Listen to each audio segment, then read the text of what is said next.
Yeah, we have a special video today that goes over, becoming a midwife nowadays. It's different from when we were becoming a midwife lots of years ago, but pretty similar. I think the requirements are pretty similar, but the schooling is a little different. And especially now during a pandemic, it's interesting to kind of know what the views are. But we are all about trying to promote midwifery because unfortunately, we see a big dip in midwifery in general, and we want to know why. So we want to make sure that we are getting the information out there. Maybe people don't know that they have access to it, right? Yeah. And where are the midwives? Yes, I did a video not that long ago on a sister site, and I said literally, where are the midwives? And tons of people watched it. So obviously you guys want to know where the midwives are too. Right. And we want to foster midwifery, and so why not interview a midwifery student, which we love. Kiana's been working here with us for a while. We really love her. So we are going to have her come in. Come on in, Kiana. And we're gonna drill her with some questions. This is Kiana. Hi guys. So COVID is kind of running rampant in our area, so you are gonna see us probably with our mask on a little bit more lately. Yeah, unfortunately, it's not fun. But it's better to be safe than sorry. Yeah. So, Kiana, we got a few questions for you. Okay, I'm ready.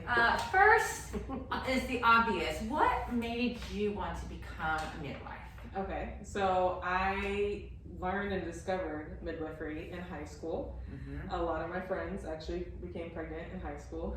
Oh, wow. And they were coming back with awful stories. From the hospital? Yes. Right. C-sections. Oh, and I'm like, they're 16. At having 16? major Oh surgeries, my God. you know? Yeah. And so, in a way, without realizing it, I became a doula, researching and like talking to people like, oh my goodness, here's your options. I swear that's kind of like it for a lot of us. Like I had my first experience helping a friend of mine too, and I remember it was after my first baby because I wanted to do midwifery. I go to a midwife for my first baby, but I wasn't educated on who to go to. And then she had her baby at a birth center, and I supported her, and I was just like hooked at that point.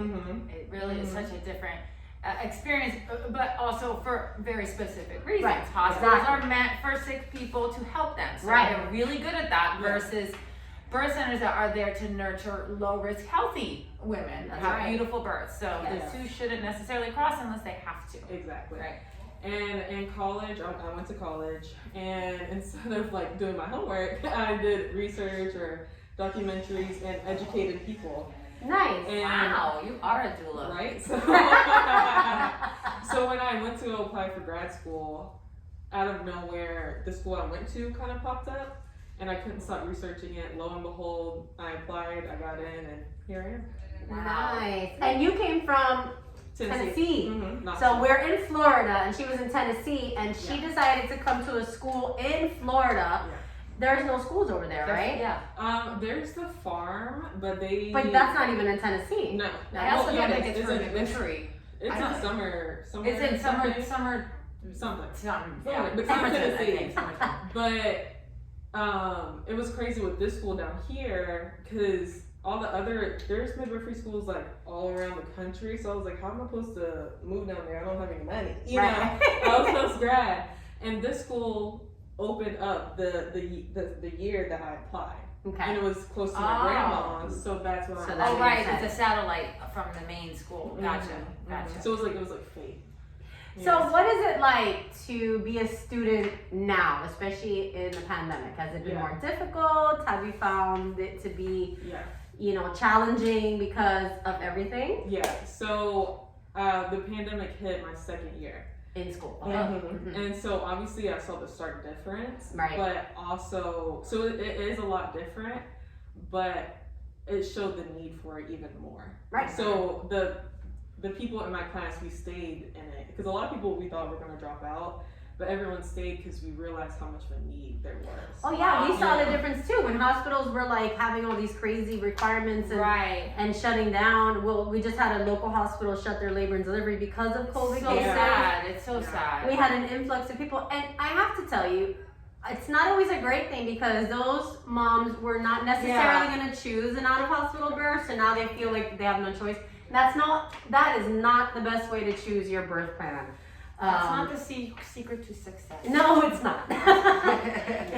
So, It's a different type of commitment to do a out of hospital birth. Completely. So what have you found to be the most challenging as far as like being a student in general? Like you really can't have like a regular job, right? Yeah, no, at all. So, and I went to college, so midwifery school is completely different beast within itself. You know, I kind of came in it, not cocky, but I kind of came in thinking like, oh, I got this. You know, no. You had a job in the beginning, right? Yeah, I was a server. No. Midwifery school, because you have to think of, obviously you have clinic obligations, then birth can come at any time, anywhere. At any time, right. Yeah, and that's why I honestly couldn't continue on with my job. And that might be why there's not a lot of midwives. There's a big sacrifice. Right. You need a lot of support. The variable schedule. Yes. To be able to complete the program in an adequate time. Right. You know? But what people need to understand is that that's necessary because it really gets that's the you life. ready for the lifestyle. Becoming a midwife is not just a career, is not just a profession, it's a lifestyle. Yeah. And it's really important to understand that, you know, and not be afraid of it. So midwifery school is put in place to be that challenging so that one, it gets you ready for what's to come, but two, it also lets you know, is this the right choice for me? Like, am I gonna be okay doing this? You have to be committed, but right. You wanted to do it. It's not like a nurse midwife where it's very schedule oriented, where ours is not. And so I think my question to you really is, what made you want to do the licensed midwife versus a nurse midwife in the hospital? So remember I was talking about all the research I did in college? That was a deep dive that I took, and I looked at the differences. And for me personally, I didn't want to work at a hospital. And majority of nurse midwives do work at the hospital. Right. Right. So that was the biggest thing for me. Which is okay. Yeah, that's but totally everybody, okay. That's what you know. Want to do. Yeah. Yeah. I knew I wanted to do home birth. So that was a big key for me. And then some of the benefits of being a nurse midwife, in my eyes, weren't necessarily benefits. Prescribing things that I don't even take, you know, prescriptions. That you would, you know, right. I would suggest in more natural routes, right? Which that's why a lot of people come to see a midwife. Yeah. Even though I know the knowledge behind the prescription things as well. So that was another thing, and I interviewed a few professional midwives and nurse midwives, and just the philosophy behind them are completely, it's the same. Oh, that's interesting. Talk about that a little. Like, dive into what kind of stuck out as being different philosophy-wise. Yeah, so this is from my own experience and the people I specifically interviewed. Right. Because I know there's some nurse midwives that do home births and things like that, but even though they understand natural birth and they agree that natural birth is how the body works. Right. It's still under the umbrella of pathology and also under the umbrella of hospital. And under their policies. And so even if they have a certain philosophy about what it should be, because they're under those policies and those guidelines, they have to abide by that. Exactly. So they're used to that and they're more comfortable with that. Okay. If that makes sense. Yeah. Okay. Which is nothing wrong with that, but I like the idea of I don't have to work under a system. That I am separate from the health. You're like your own practitioner. Exactly. Yeah, solo. I like that. Yeah. Well, that's what we liked, I think. That's what I like too. Yeah. I didn't want to. If there was a certain way that I wanted to work or like practice, I didn't want to be told that I couldn't, even though I knew that was right or I liked it. Yeah. So that's important. What else? That was my main thing I wanted to know. Yeah. So what are your plans when you finish? Yes. That's a great question that changes every day. It does. Right now. It does. Just because you get to see so many different things and Yeah. there's a lot of possibilities. You know? There is. So I will tell you, I remember specifically when I joined midwifery school, I loved the birth center so much, that was my goal. I remember the head midwife at the time saying, so what do you want to do when you graduate? I was like, I'm going to open a birth center. And I honestly never thought that it was going to be possible.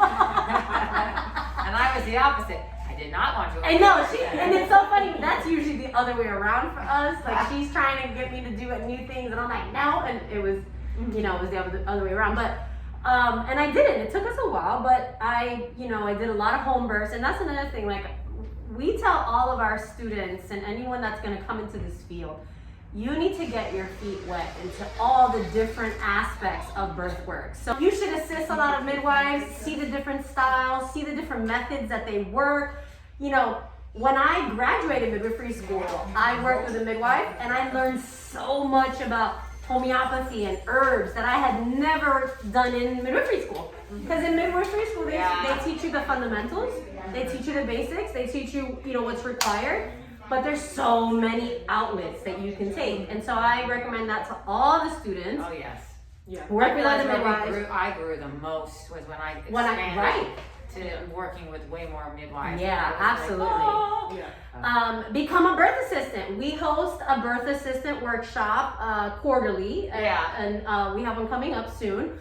So you're in the Florida area, or if you're not, you can always travel down. Either way. So it's sunny here. Yeah, we decided to do this birth assistant workshop because one, there was not a lot of birth assistants. Yeah. And two, we felt that this was a really good first step to know if this kind of birth work was your path. Oh, I thought she was gonna say something like, because we're control freaks and we wanted to make sure that they did it right. Well, that was another thing.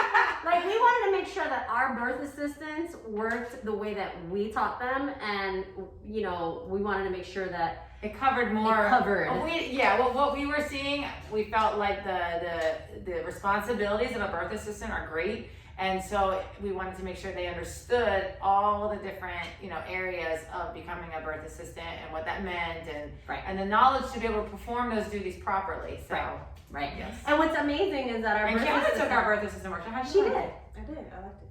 Yeah. We're pretty thorough. We go over like really important things, you know, helping the midwife in an out of hospital setting, which is obviously what a birth assistant does. But you have to get your neonatal resuscitation NRP, CPR certified. You've got to do 25-hour clinical hours. You've got to do 10 births. So there's a lot that goes into it, and we give all of our students a year to complete it. Yeah. And then what's really great about our workshop is you can use it towards some There schools. is an online midwifery MEEC accredited program that does accept our workshop towards like a certain amount of credits and hours for the midwifery program. So if you decide, oh, I really like this, I want to become a midwife, you can go to this school, sign up, and it's online, so everybody can reach it, which is great. And then you'll be able to put that certificate towards credits. And even if you don't use it towards that, I've noticed that some students, they use it as a way of like getting experience and gaining hours and everything. So when they do start midwifery school, they've had that experience and they kind of go in with a little bit of knowledge that's really important. Yes. We recommend everyone look into midwifery if that's something We that need you're more passionate midwives, about. licensed midwives, please, Yeah. certified professional midwives. Yep. If you find yourself looking at birth videos, researching, being that friend, like Kiana was that friend, to give information and be supportive, What then would you we know do what? in the world with no midwives? Well, midwifery is one of the oldest professions. So I mean, could you imagine what it would just be it would be heartbreaking. it would be. I would never want it to go away because I had my last baby with a midwife, so did you. And I knew that I had my first in the hospital, and it was a huge difference on care and comfort and just in general how everything and the experience. It's different with so much, especially with the foundation for the infant.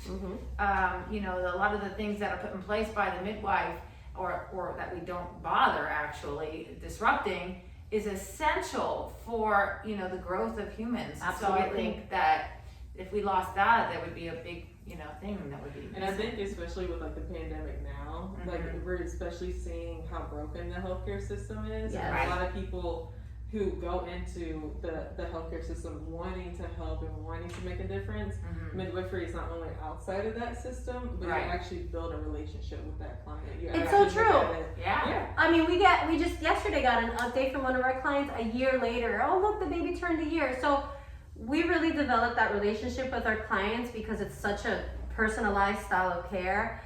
And I know that our clients love that, and all midwives are pretty much like that with their clients, and it makes such a difference because when you build that trust and comfort with your provider, then if something does come up or if labor doesn't go as planned, you trust your provider to make that right decision for the health and safety of you and the baby, and that it builds to me confident is moms huge. too. It builds does. confident moms. It does. And that's needed. And supportive moms too, Yeah. because I hear so many times after they've had a hospital birth, the OB doesn't see them until 6 weeks. So much can happen. We see our moms at 2 to 3 days, 5 days, 3 weeks, 6 weeks, because we want to make sure that you're doing good emotionally and physically and breastfeeding and like everything that comes along with becoming a parent. It's not just about childbirth Emotionally education. overwhelming. Yeah. Yeah. So it's like the tribe that we can give. Right. Or the village that we can be. That's what we try. So we're looking forward to Kiana graduating and hopefully becoming part of the team. Yes. Beautiful. All right, so subscribe and follow us and see us for our next video. All right. Thank you.